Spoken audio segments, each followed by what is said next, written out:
Programme news watch میں ایک بار پھر ناظرین آپ کو خوش آمدید کہتے ہیں. اور بریک سے پہلے ہم بات کر رہے تھے فیصل صالح حیات تھے جو کہ پارلیمانی لیڈر ہیں مسلم لیگ ق کے قومی اسمبلی میں رینٹل پاور پروجیکٹس پہ. فیصل صاحب بہت شکریہ, آپ نے انتظار بھی کیا. فیصل صاحب یہ فرمائیے گا کہ معیشت پہ آپ کیا سمجھتے ہیں کہ اس کا کتنا بوجھ ہے اور کتنا بڑا یہ نقصان دے سکتا ہے عوام کو؟ کنڈیشنز اور ورلڈ بینک کی کنڈیشنز کے مطابق آج کوئی 55 سے 60% اوپر جا چکے ہیں. یہ اس میں دگنا آپ کو اضافہ کرنا پڑے گا, اور جہاں عوام اپنی جگہ پہ یہاں پہ ان کی زندگیاں اجیرن ہوں گی, وہاں پہ آپ کی معیشت پہ اس کے بڑے منفی اثرات بھی پڑیں گے. اور کیونکہ حکومت نے 2250 میگا واٹ کے منصوبے تیار کر رکھے تھے, ایشین بینک کی رپورٹ میں کہا گیا جی آپ 2250 میگا واٹ کی بجائے آپ صرف 1150 to be exact 1156 megawatt کے منصوبے آپ ان پہ عمل درآمد کریں. اور وہ بھی ایشین بینک نے مجبوراً کہا, کیونکہ وہ 1156 میگا واٹ کے 8 جو منصوبے تھے یہ وہ منصوبے تھے جن کو یہ 18 ارب روپیہ آلریڈی ایڈوانس دیا جا چکا تھا. اب ان سے ایڈوانس واپس نہیں لیا جا سکتا تھا. اگر وہ ان کو بھی کینسل کرتے تو ایک اور نیا کرائسس پیدا ہو جانا تھا. تو ایک قسم کی فیتھ کمپلی تھی جو کہ ایشین بینک کے سامنے تھی ان 8 منصوبے کے حوالے سے. کہنے کا مقصد یہ ہے کہ کسی قسم کا کوئی اسپیڈ ورک, کوئی فیزیبلٹی نہیں تیار کی گئی.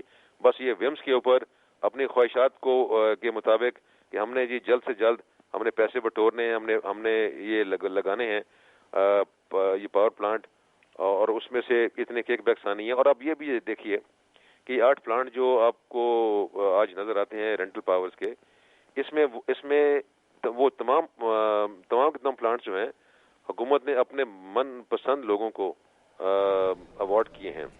اس میں کہتے ہیں ہم نے انٹرنیشنل کمپیریٹیو بیڈنگ کروائی ہے. بار بار یہ ministry of water and power نے کہا ہے. بہت بہت شکریہ. فیصل صالح حیات مسلم لیگ ق کے پارلیمانی لیڈر ہم سے گفتگو کر رہے تھے, جہاں پر حکومت پر شدید تنقید ہو رہی ہے گڈ گورننس کے حوالے سے. ہم تک اعلیٰ ترین حکومتی ذرائع سے اطلاعات پہنچی ہیں کہ وزیر اعظم جناب سید یوسف رضا گیلانی نے کچھ اہم فیصلے کر لیے ہیں گڈ گورننس پہ, جو کہ ابتدائی سے ان کی حکومت پر شدید تنقید ہوتی رہی.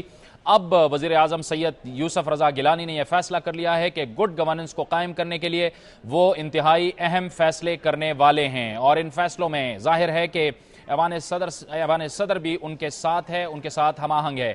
اس سے پہلے دنیا نیوز کے ناظرین کو ہم نے اپنے اس پروگرام اور دنیا نیوز کے ذریعے سے یہ بتایا تھا کہ NRO کے حوالے سے بھی وزیر اعظم جناب سید یوسف رضا گیلانی پہلے ہی فیصلہ کر چکے ہیں اور انہوں نے یہ ایکشن لینا شروع کر دیا ہے. ایران سے MB عباسی کو واپس بلایا گیا. آج GR بلوچ فارن سروس کے ایک افسر کو بھی ان کے عہدے سے ہٹا دیا گیا NRO زدہ. لہٰذا اب وہ باتیں سامنے آ رہی ہیں کہ شاید وزیر اعظم نے یہ فیصلہ کر لیا ہے کہ بہترین اور گڈ گورننس کی جانب اب ان کے لیے جانا ناگزیر ہو گیا ہے. اس کے ساتھ ساتھ یہ بھی اطلاعات آ رہی ہیں کہ جن محکموں میں کرپشن ہے یا ان کے بارے میں کرپشن کی اطلاعات ہیں, وزیر اعظم نے اس کو سنجیدگی سے لینا شروع کر دیا ہے, اور اب ایسا لگ رہا ہے کہ بڑے بڑے فیصلے ہونے والے ہیں. ہم تک جو حکومت کے اعلیٰ ترین سطح اور اعلیٰ ترین ذرائع سے اطلاعات پہنچی ہیں, اس میں یہ کہا جا رہا ہے کہ بڑے بڑے فیصلے ہونے والے ہیں. تمام کے تمام وزراء ہوشیار باش ہو جائیں.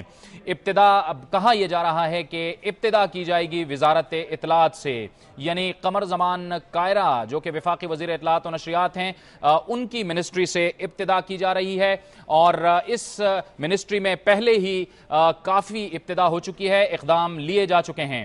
سب سے پہلا جو قدم لیا ہے وزیر اعظم جناب یوسف رضا گیلانی نے, پاکستان ٹیلی ویژن کارپوریشن کے مینیجنگ ڈائریکٹر ارشد خان کو ان کے عہدے سے ہٹا دیا گیا ہے.